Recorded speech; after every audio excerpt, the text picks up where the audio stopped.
screen, and just thought I'd give you a little bit of my background first of all. So my background is in education, particularly technology, and I thought I'd share a little bit on how I come to be delivering on employee wellbeing, which is a big shift. So about 7 years ago, I left education when our son was very ill. I was trying to manage students from his hospital bed. It didn't look like he was going to get any better. So I realised it was untenable. And 2 years later, thankfully, he was much better and more than motivation was born. And on the back of some training that I did in a tool called Motivational Maps, which was actually around for my son's care team, it wasn't in relation to doing this, I gained an understanding of the link between well-being and motivation, and realised that that was actually something that was really useful to businesses. So I embarked on a CPCAB Level 5 diploma in mental health and wellbeing. I'm now a mental health first aider, a member of the Stress Management Association.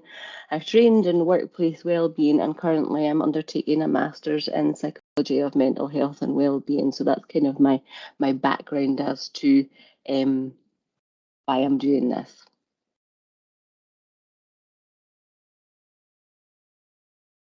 So, wellbeing in the workforce. Many organisations are struggling to recruit and retain employees, and there are a number of reasons for that. But it doesn't mean that what it does mean is that prospective employees have a choice. They can be much more picky about the organisations they work for. And research shows that an organisation who is committed to employee well-being is a key factor in their decision. So in this session, I'm going to take you through why employee wellbeing is important, give you some factors to consider when developing an employee wellbeing strategy, and point you to some resources around stress risk assessing. So, today, mental health issues are the #1 reason for work-related illness in the UK. 57% of all work days lost are due to stress, anxiety, or depression. And that's probably a conservative figure because there's still a lot of stigma and many people do not share the real reason for their absence. 79% of workers reported some form of stress-related absence in the last year. That's 4 out of 5 of us who are suffering with stress. 69% of employees have experienced mental ill health because of work at some point. 58% of employees are currently suffering from low morale in the workplace.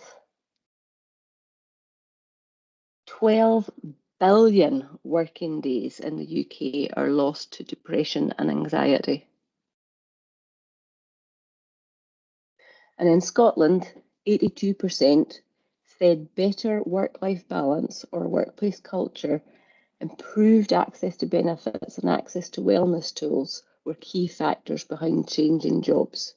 So in general, employees are not happy and are looking for improved workplace cultures.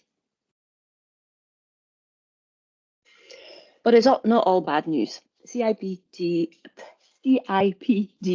Health and Wellbeing report shows that employers with a wellbeing initiative have a 44% better employee morale and engagement and a 31% lower sickness absence rate. Deloitte research indicates that the return on investment for employers investing in wellbeing initiatives is on average £5 for every £1 spent. Evidence tells us the best employers outperform their competition because they understand the need for healthy, motivated and energised staff and take proactive steps to achieve that. Yet, 60% of employers do not have a wellbeing strategy. Many employers have recognised the importance of employee wellbeing, if not from the financial aspect, from the sort of moral perspective. And we've seen lots of organisations putting things in place like employee assistance programmes, mental health first aiders, But how can an organisation know if they're spending the money in the right places on the right initiatives without having a strategy in place? Well-intentioned initiatives, definitely, but perhaps not the best investment for the organisation. A strategy can give you this, but what is this? It's engagement, it's performance, it's loyalty, it's great customer care, it's people thriving, it's making you an employer of choice. Isn't that what we all want, either to be or work for a top employer? But more than that, it makes good business sense. So that's the why. Now the how.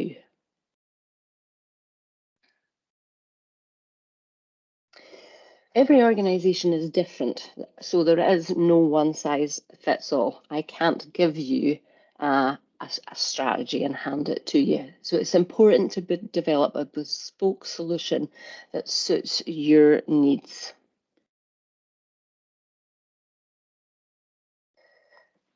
So, little question for you first of all, if you can type in the chat box. Do you, well, actually, you don't need to type in the chat box yet. It's just a question for you to consider. And if you've got a pen and paper in front of you, maybe just make a little note.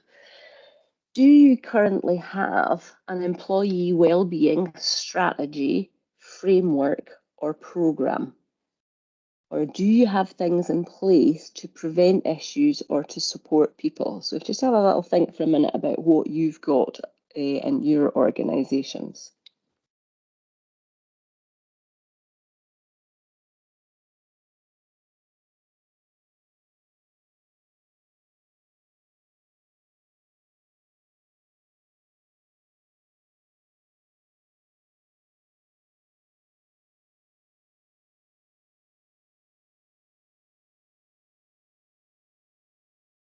Okay, rather than using the chat, I think we'll actually just get you to be brave and volunteer. So would anybody like to start off with what your organise has or doesn't have in regards to employee well? Oh, go on, be brave. What about the chamber? Let's start with you. No, I don't think so. Not that we're aware of. Not that you're aware of, yeah. And you're not alone. As I said, 60% of organisations don't, and that's why it's important. What to talk about it and to learn more about it. What about some of the rest of you? I can't actually see everybody's names, so I can't pick on people. Tracy, I can see your name. What about you? What organisation do you work for? I'm from PPP in WIC, and Okay. I would say we don't currently have like a defined strategy or framework in place, but we do have sort of a basic employee assistance program, so employees can contact for mental health support, financial support, advice, and things like that. So we do have a sort of policy in place for that, but I wouldn't say that we have a defined sort of strategy in place. Okay, and I think coming back to the chamber, I think part of the member benefits, you've got a similar thing, don't you? Yeah. Yes, so we do. Yeah. With the Quest Yeah. service, yeah.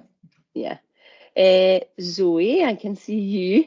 I recognise you.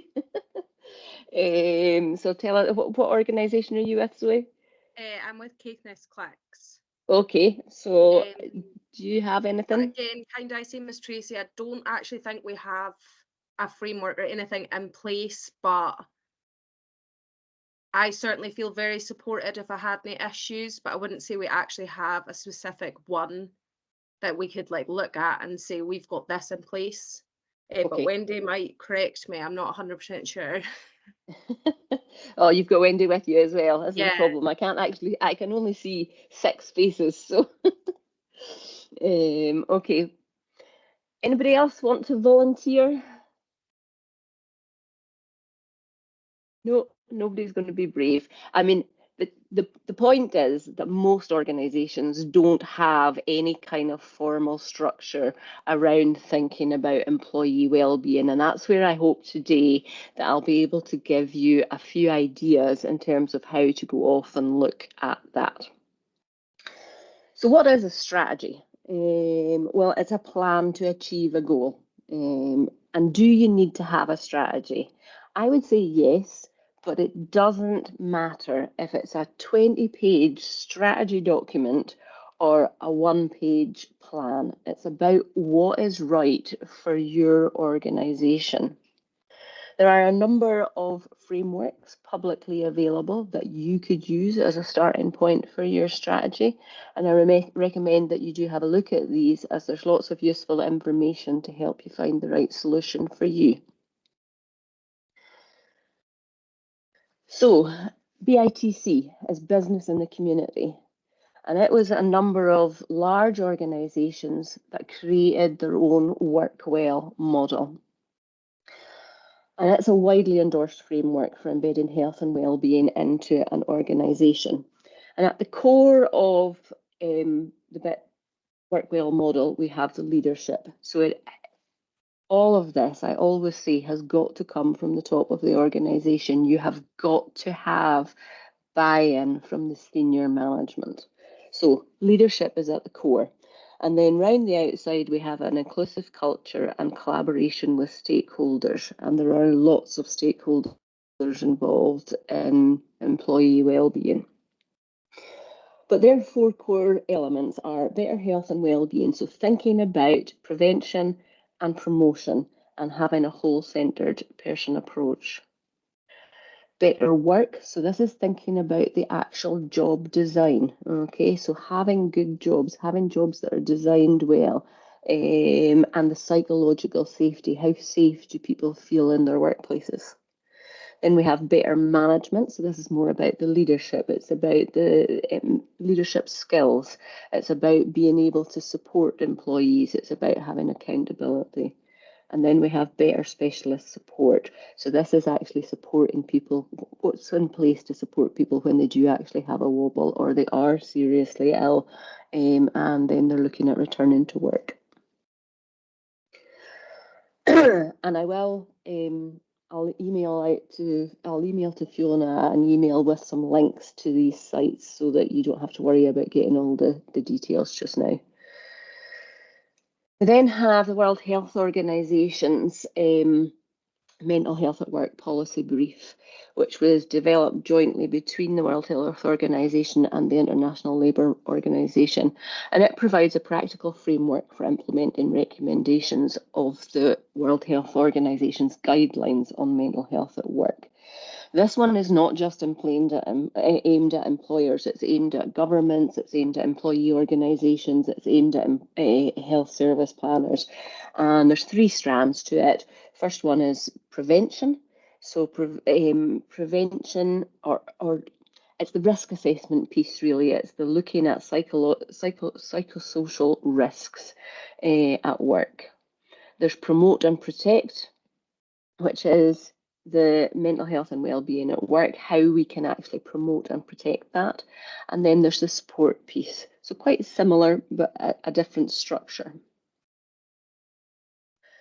Then we have the HSE management standards. This is a risk assessment approach, and I'll come back to this later in the presentation because I'll take you through what's included in this. This is what I would say you should have as a minimum standard. It is actually a legal requirement if you employ more than 5 people to complete an annual stress risk assessment and to act on the findings.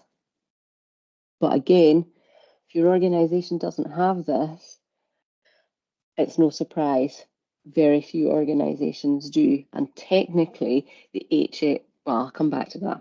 I will not get carried away with it just now. So, let's start with the end in mind. And this is what I would say to all of you. It's about starting by looking at your organisation and deciding what does good health and mental health look like to your organisation.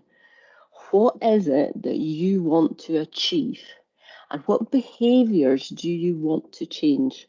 So it's about being clear about the vision and the purpose of having a strategy and putting things in place. And then it's about working to develop a structure that supports this. And what I would say is it's always coming back to this. So when you're looking at introducing something, or you're discussing introducing something, coming back to the vision and saying, does this thing that I'm thinking, or we're thinking about looking, does it help us achieve this vision? And that's a really good way to put guardrails in to help you spending money unwisely on initiatives that perhaps, aren't right for you. So then it's about building your strategy and or framework from the ground up. And that would include carrying out a review of your current situation. So what are the issues in your organisation? It might be motivation, it might be bullying, it might be number of sick days, it might be retention. Sadly, for some organisation, it's been a number of suicides. So it's looking at what are the root causes, what are the problems, and what are the root causes of the problems. So here, I'll maybe get you to have a little think about how you could do this. How could you, what tools or what could you actually do in order to carry out a review of the current situation in your organisation? So if you want to just type into the chat, how can we find this information out? What could you do to find this information? Hi, Deirdre. So Sorry, Deirdre, Fiona, apologies. I'm down in Inverness and I've been stuck in that traffic. There's been a bad accident during the night. So I've been in my car since 8 o'clock this morning. Oh no, that's So okay. We were just no problem. We were just talking about initially having a vision for what your employee strategy might be. So thinking about, what is it that you want to change? What behaviours do you want to change? How do you see mental health and well-being in your organisation, and being clear about that?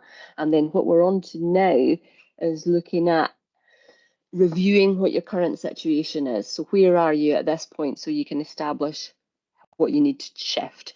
So what I'm asking people to do is to type into the chat how they can find this information out. How can they find out, what the problems are, and what are the root causes of those problems. Okay. Thank you. Thanks, Fiona. That's okay. So we have feedback. Yeah. Keeps jumping up in front of what I'm reading. So feedback, improvement plans for staff. So I'm presuming that you're talking about, Wendy, you're talking about individual development plans. Is that what you mean? Yeah. Yeah, perfect. Training line managers to spot early signs, absolutely. Raising awareness is a great way to do that. Speaking to members of staff to see what they find difficult, how we could make things easier and make more positive environments. So communication, feedback questionnaires from staff, absolutely. Support and supervision sessions, great opportunity when you're doing appraisals, one-to-ones, etc., to get that feedback, absolutely. Look at how we can formalise what we do without losing the connections we currently have. Ellie, do you want to tell us a little bit more about what you mean there?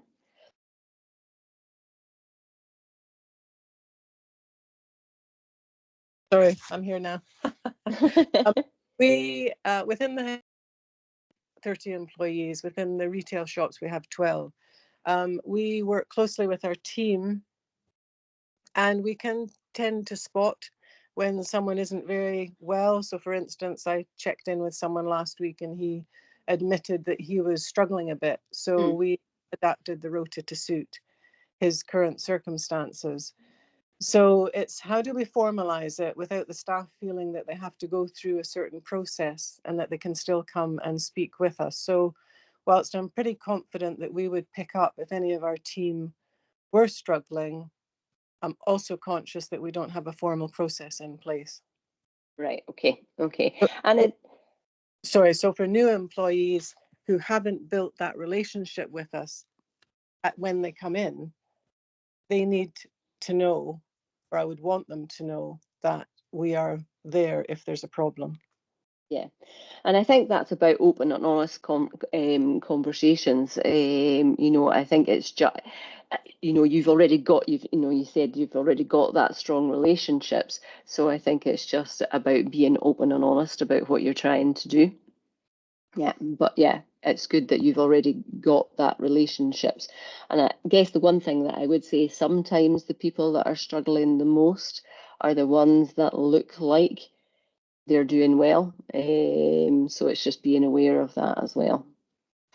Okay, review of individual needs for employees, monthly staff meetings, sharing of information. Yeah, specialist advice, review from external consultant, peer review against industry. That's actually a really good one. You can actually find information, statistics about your organisation from the government's website in terms of performance, and measure how you're performing against that. So lots of ideas there. Other things that I would suggest, HR will have a lot, you know, if you've got an HR department, they'll have a lot of this already. So you perhaps do exit interviews, appraisals, one-to-ones, you can set up workshops, you can do questionnaires, loads of different ways. And again, it's very much about getting it right for your organisation. And then I would also add, be clear about how much resource you're prepared to put towards this as well. Next step then would be to identify what you already have in place, and we did speak a little bit about that as well, and do analysis of its effectiveness. So for example, I think somebody mentioned that you have an EAP. Is it actually being used? Loads of organisations have bought into employee assistance programs, but the uptake is ridiculously low. So is it actually being used? Is it the right thing for the organisation? If it's not being used, how can you improve that? Do you have mental health champions? How active are they? If you've got mental health first aiders, how is that working for you? What support is there for the mental health first aider? Are they actually ending up dealing with things that are technically out of their remit and that HR should be dealing with? So there's loads of questions that you can ask in terms of what you already have in place. And remember to be inclusive. Talk to all demographics. Inclusion and belonging is a huge part of well-being in an organisation, and it's easy to forget about different demographics. So I thought I'd share a structure with you that you can use to create your organisational strategy for employee well-being. And similar to the other ones we've looked at, so I'm just going to go through it in a little bit more detail. This is not what I'm saying you should use. It is just an example, and you take away from today what you think would work for you. So at the ground, the foundations, if you like, for this is the vision that we've already spoken about. What does good health and mental health look like for your organisation, and what are you trying to achieve? There's data, so that piece around gathering the information and where your organisation sits at the moment. There's legal and compliance. So for some organisations, there might be additional legal requirements in relation to employee well-being. And for others, there might be compliance issues. For example, I don't know if there's anybody here from the college today, but for example, for the college, the Funding Council might put in place measures that they want to see happening for employees in a college before they will actually release funding. So there can be compliance issues. And then communications and culture. So this is, what communications do you already have in your organisation that you can use to get the messages out there? And what is the culture in the organisation at the moment? So that's the foundation for your strategy. Then we have the strategy piece.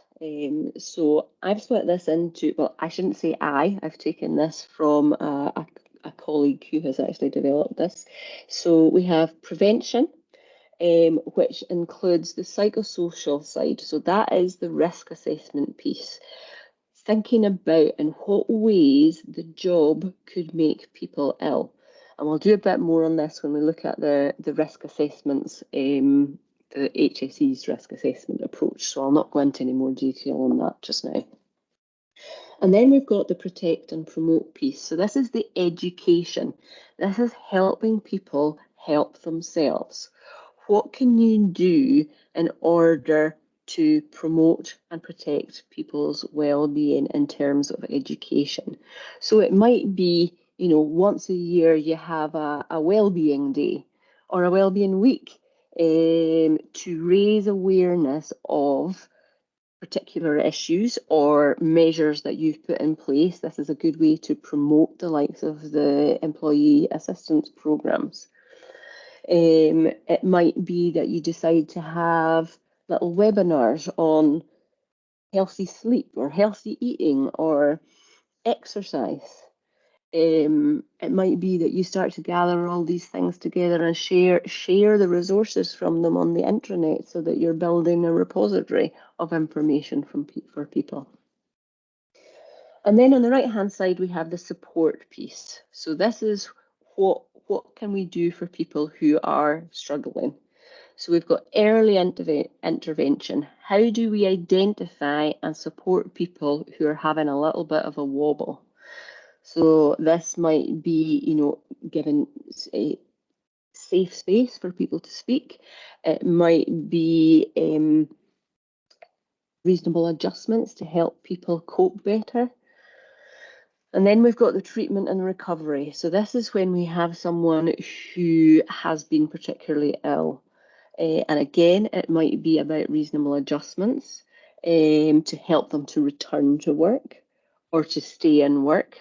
Ideally, work is good for people. Not being at work isn't the healthy place. So actually, if we can do things to help people actually stay at work by making adjustments, then that's a good thing to do. And then the treatment and recovery side, so this is very definitely when somebody's been off work and we're looking at how to get them back into the workplace. Sorry, I'm croaking. So that's the strategy piece. What are we wanting to do? And then there's a delivery piece. So how are we going to make that happen? So for all of the things that we've talked about in the strategy, it's thinking about reviewing HR policies and procedures and adding new ones and if necessary, changing them if necessary. It's about performance management. So making it part of the culture, actually include well-being in your performance management structure and your KPIs. Actually measure people on how important they make their own well-being and the well-being of others. It's about care pathways. So care pathways kind of comes from a medical background, but care pathways are what we have in place to support people and how do they access it. So that might be as simple as having information on an intranet. It might be having a wellbeing app. It might be that your organisation offers counselling, or perhaps you have access to occupational health. So it's just thinking about what are the different to your people and sharing with them, working out how they access it, what the routes are, and sharing that with people. And then we have program planning. So this is really your events and activities. What are you going to do? So this is really around the protect and the promote piece. What are you going to do in order to get all that information out there. And then finally, I've included governance here. So who is giving all of this direction? How's it being managed? Who's involved? You maybe have a working group. You maybe have a wellbeing lead. But it's really important that there is somebody who is taking the lead on this. So the direction. Okay, so as I said already, the bare minimum I recommend that you do is a stress risk assessment to ensure that you meet your legal requirements. Health and Safety at Work, Disability Discrimination Act, Equality Act all cover stress. Failure to have and implement a suitable stress risk assessment could result in expensive legal costs and fines. Now, being honest, the HSE in the last 20 years since they've said that this is a requirement has only taken action 3 times on organisations with more than 5 people who haven't had a stress risk assessment in place. But what I would say is we're now seeing employees winning cases where employers have not acted. So either they've not had a stress risk assessment or they've not actually followed through on the findings. So it's really important for your organisations and your people. So HSE management standards, you probably can't see this, but as I say, I'll send out an email that'll give you links to all of this information. The HSE, it covers 6 key areas of work design that, if not properly managed, are associated with poor health, lower productivity, and increased accident and sickness absence rates.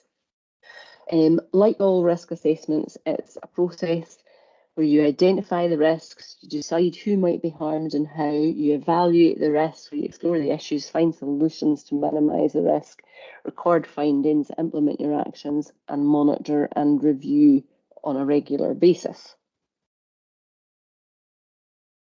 So the 6 key areas of work design that can lead to poor health, lower productivity, and increased accident and sickness are demands.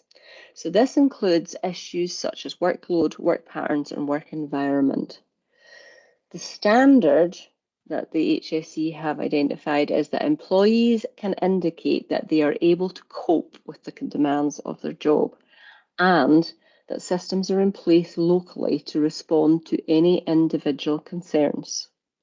So really what should be happening here is the organisation provides employees with adequate and achievable demands in relation to the agreed hours of work. And you'll notice I said adequate here because low demands are just as bad for our mental health as high demands. So if we don't have enough challenge in our workplaces, we become bored, stagnant, and that is not good for our mental health. So it's about getting a balance.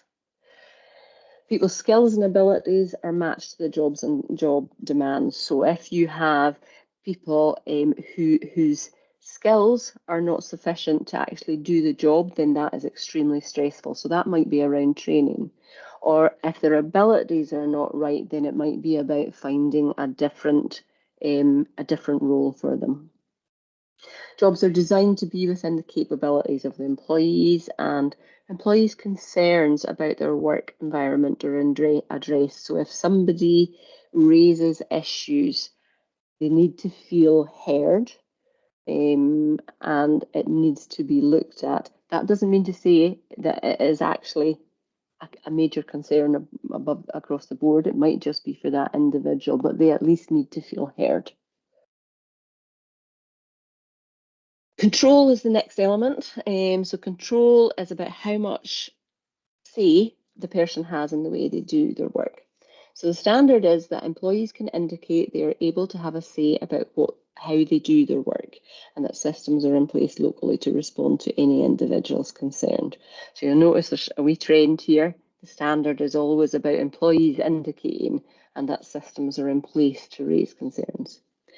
So for control, what should be happening is where possible, employees have control over their pace of work. Employees are encouraged to use their skills and initiative to do their work, so there's a bit of autonomy. Where possible, employees are encouraged to develop new skills to help them undertake new and challenging pieces of work. That the organisation encourages employees to develop their skills.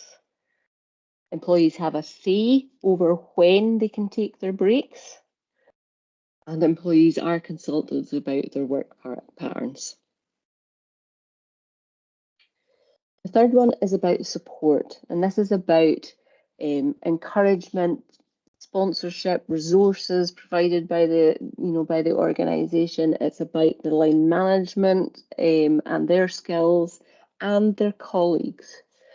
So again, the standard is that employees indicate they have adequate information and support from colleagues and line managers, and that systems are in place locally to respond to concerns. So what we should be seeing here is that there are policies and procedures to support employees, that there are systems in place to enable and encourage managers to support their staff. So again, this more probably comes back to training and time. That systems are in place to enable and encourage employees to support each other, and that employees know what support is available to them. And that's back to the education piece around it's all very well having things in place, but if people don't know about it, then that's not helpful. And that employees know how to access adequate resources to do their job. So do they have all the things that they need in order to actually do their job? And are the things that they need fit for purpose? Okay. And then the employees receive regular and constructive feedback. So that is your one-to-one, your appraisal type piece. And just that line manager being able to give effective feedback, both positive and negative. Then we have relationships. So this is about promoting positive working relationships to avoid conflict and dealing with unacceptable behaviour. And I think this is an area where a lot of organisations do fall down, is actually challenging unacceptable behaviour. So again, standard employees indicate that they're not subjected to unacceptable behaviour, e.g. bullying. And that systems are in place to respond to concerns. So what should be happening? The organisation promotes positive behaviours at work to avoid conflict and ensures fairness. Employees share information relevant to the work, so it's promoting a collaborative environment rather than a it's all mine environment. That the organisation has agreed policies and procedures to prevent and resolve unacceptable behaviour, and they actually follow through on that. I find that lots of organisations have the policies, but they maybe don't actually act on them. That systems are in place to enable and encourage managers to deal with unacceptable behaviour and to encourage employees to report unacceptable behaviour, because that's actually a really challenging thing to do. It's a really difficult thing to do. Then we have role. So the standard this is about, are there clear boundaries for somebody's role? Do people have roles that are conflicting? Those kind of things. So the standard is that employees understand their role and responsibilities, and again that there are systems to raise concerns. So what should be happening? The organisation ensures that, as far as possible, the different requirements it places upon employees are compatible. So this is where I'm talking about, when we have conflicting roles within an organisation. And that happens a lot, particularly in smaller organisations. That the organisation provides information to enable employees to understand their roles and responsibilities. So the employee needs to know what's expected of them. The organisation ensures that requirements and places upon the employee are clear, and that employees are able to raise concerns about uncertainties they have about their roles and responsibilities and about any conflicts that they have in relation to that. And then whether people understand their role within the organisation and ensuring that they don't have that conflict. And then finally, we have change. This is about how change is managed in the organisation, whether it be large or small, how it's managed and communicated. So standard employees indicate that organisations engage them frequently when undergoing change, and that systems are in place for people to raise concerns. So what should be happening? The organisation should provide employees with timely information to enable them to understand the reasons for proposed changes. Often, the leaders in organisations are often what I would call high growth people, and people who are high growth tend to be quite receptive to change and also quite fast at, once we've decided we're doing this, we're going for it, and perhaps don't fully take into account that a lot of people in their organisation will need time to adjust. The organisation ensures adequate employee consultation and provides opportunities for employees to influence proposals. Now, we see consultation all the time, but it needs to be genuine consultation that allows employees to actually influence what's happening and not just be a tick box exercise. Employees are aware of the probable impact of changes to their jobs and given training and support if necessary if there are changes. That they're aware of timetables for change, and that employees have access to relevant support during times of change. And that's where, again, support from line management, but also then some of these external or possibly internal support mechanisms through assistance programs, etc., might come into play. This is the website for the HSE management standards. They have workbooks, case studies, suggestions, stress management tools, example policies, templates, information on running focus groups and steering groups. So there is loads of information on the HSE website that you can refer to. And again, I'll put this out in this address out in the email. So as I say, it's important to remember it's not a tick box exercise. It needs careful consideration and investment. Some organisations start here with the stress risk assessment so that they are at least compliant and then move on to the strategy. Others start with the strategy and then do a risk assessment as part of that. And it is about just looking at your organisation and working out what is right for you. Senior leadership, they have to buy into the whole thing. They have to champion and role model good mental health behaviour.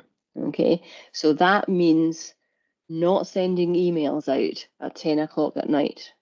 Okay, that means taking breaks, taking holidays.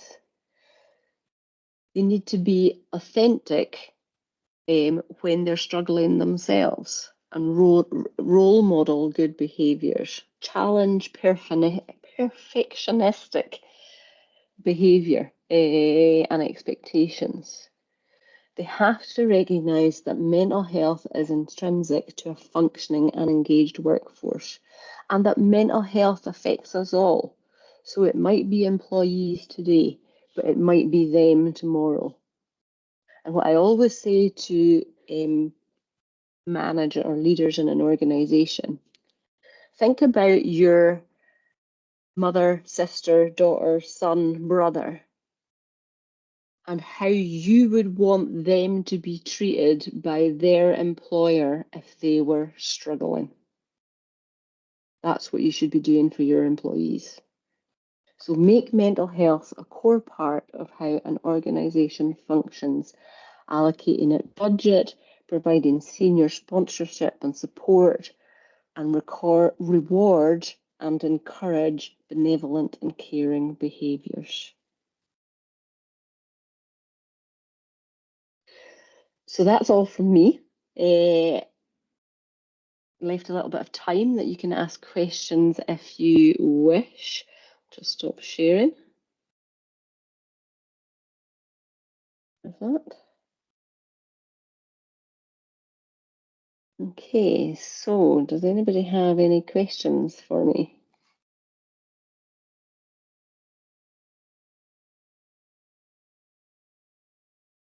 Ooh, no questions. Either I've totally bored you all and you're sleeping, or it's been very clear.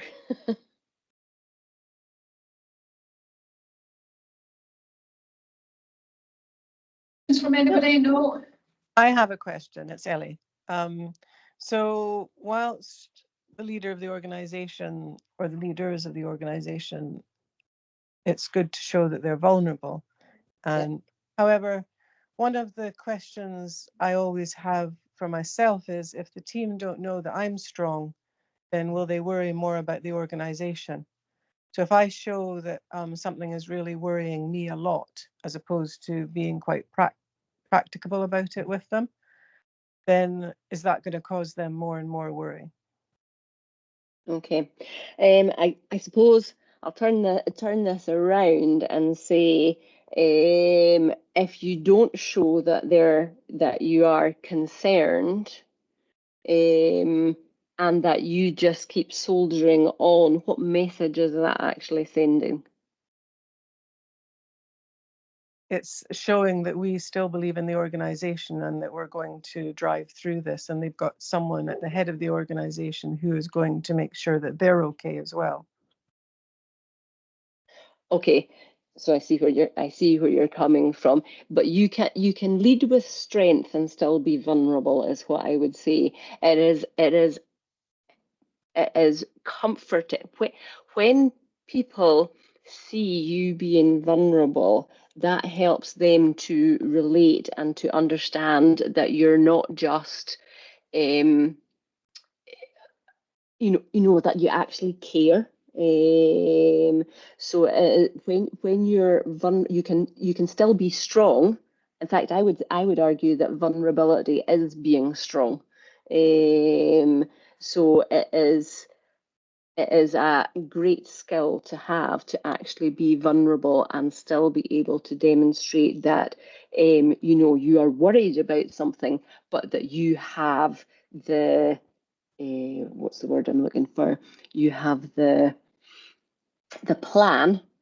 You've got it covered, but you are concerned, and I think that's a very strong place to be. That makes sense. Yep, that makes sense. Yeah, good. Okay. Anything else?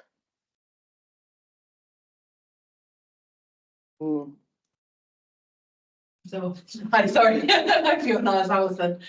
Hi. How can employers sort of reassure their employees and their staff that if they do have concerns maybe about workload or how they're feeling mental health wise, things like that it's not going to jeopardise their job or the things that they're doing? What sort of approach would you take as an employer to someone who approaches you? Yeah, and I think that partly ties in with the previous question about being vulnerable yourself.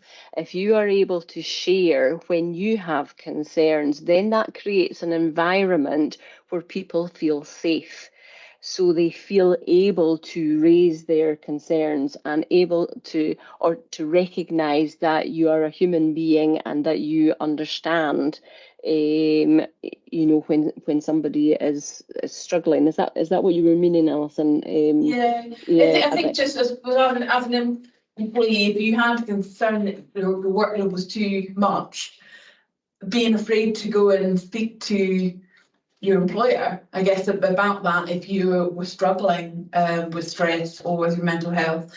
But I guess if the company is making the effort to say that that's, you know, it's fine to come and do that, then I guess it kind of solves that problem, doesn't it, in a way? You know, you create, as you say, it's just creating that environment. So I suppose it's just getting started. And and I think what organisations need to recognise as well, especially larger organisations that have maybe been, you know, have long evolved systems in place, and, you know, roles in place and all the rest of it. And that's one of the ones in relation to that role piece. Very often what happens is an employee joins an organisation and this is their role. And then they get this added in, and then they get this added in, and nobody actually looks at actually what is this person actually doing now.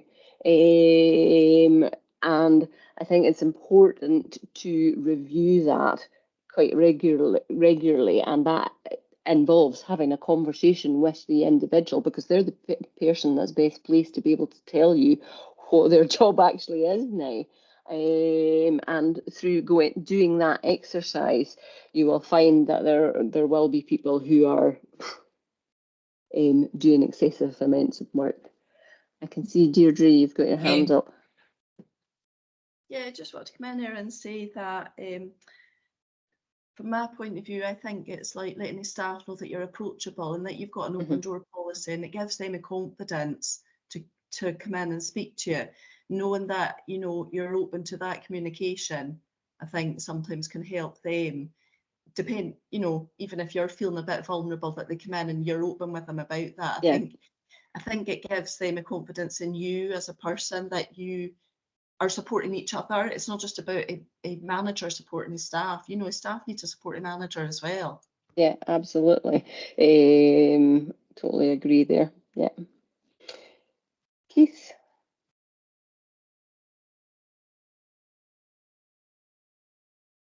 I'm seeing you've got your hand up, Keith. Yeah. Yeah, I was rabbiting away there, but I had my microphone off. So. Yeah. Okay. How do I square a circle in that I'm an old-fashioned workaholic, thrive on stress, and I tell my team to take time off to look after their mental health and so on and so on. And they look at me and they think they should be doing the same as I do. Yeah, absolutely. And that is a huge problem, because when a leader at the top says, this is what I want you to do, but does, this is what I'm doing, it sends completely the wrong message. And it is, you know, sometimes it can be little things like, instead of sending that email late at night, actually using tools within the software to make sure that you can send the email, but it doesn't actually go till 9 o'clock the next morning. But it is also, I mean, for you, Keith, it is recognise it.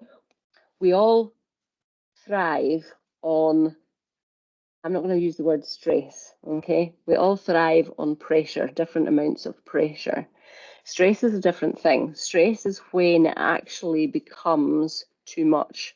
It is beyond what we can cope with, and it is different for everybody.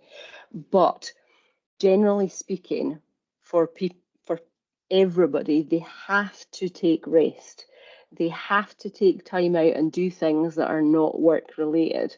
You know, they have to make sure they're getting adequate sleep. They have to make sure that they've got time to eat healthily, you know, live well, all of these kind of things. So I don't think you can put a square peg in a round hole.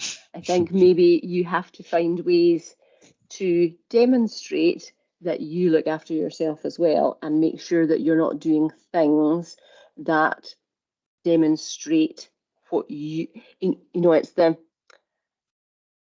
this is how the manager behaves, so this is how I've got to behave to do well in this organization. That's the message you're sending. Mm-hmm. Yeah. Can I just come in there? Must do better, in other words.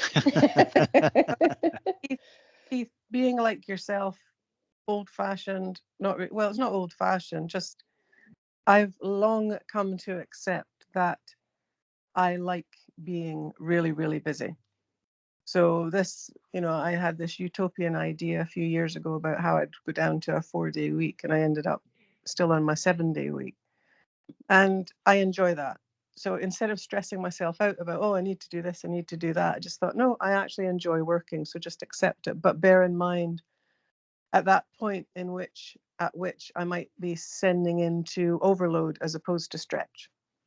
So, and everyone's different, but it's also recognizing your team that wants to be stretched and your team that likes doing what they're doing.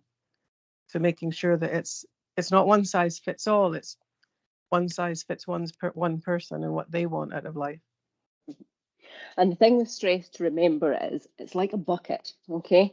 So we all have a stress bucket, and we all have a different size stress bucket. Some of us have a great big bucket, some of us have a tiny little bucket, and things pay into that bucket, and it can be positive things like getting married or going on holiday or moving house, and it can be negative things like facing a disciplinary at work, or there not being enough hours in the day, or ill health, or so everything pays into this bucket. And at some point, that bucket overflows, and it can be a tiny thing that makes it overflow. You know, it can be that snippy email that came in that just makes you lose it. And we're all vulnerable to that at some point. So whilst at this point in time you perhaps thrive on that pressure, that's not to say that next week something might push that, you know, make that bucket overflow. So it can happen to all of us, and it's really, really important that everybody takes time for themselves.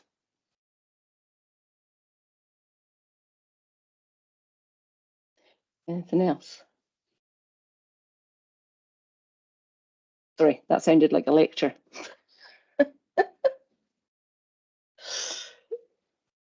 Okay, if there's no other questions, I'll hand you back to Fiona. Been fascinating and so informative. Lots and lots to think about and lots of things to go away and do something about. You know, the presentation will be sent out with your contact details as well, Fiona. Just wanted to add that every member has access to the Quest service, the human resource. Anybody who's got any problems, needs some help with that, please use that service. If you don't have your logins, please contact me and we can send them out again. But that's, you know, that service is there for you to use, so remember it's there. Our next Members Insight is Financial Planning for Business on the 17th of April. And I hope that some of you will be available to join us. But once again, thank you very much, Fiona. That was brilliant. Thank you. You're welcome.